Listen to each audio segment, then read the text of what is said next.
ครับวันนี้น้องไอคิวจะมาขี่รถไฟ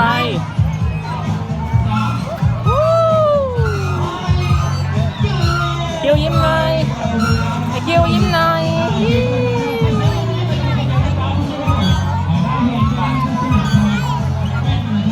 โอ้วันนี้น้องไอคิวมาเที่ยววันเด็กแห่งชาติ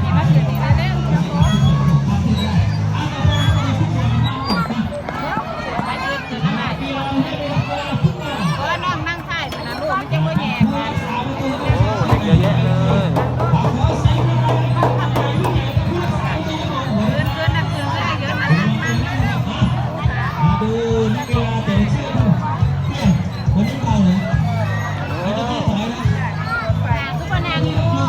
โยกโยกโยก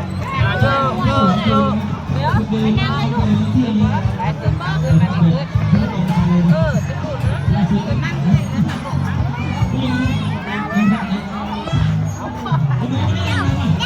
ไปไปไปไป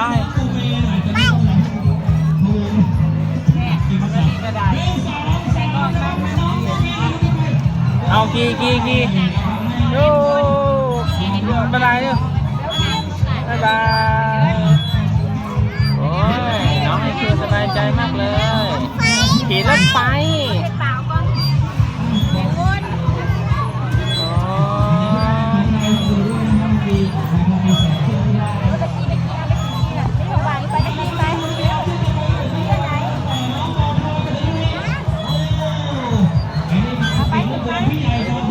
ยิ้มหวาน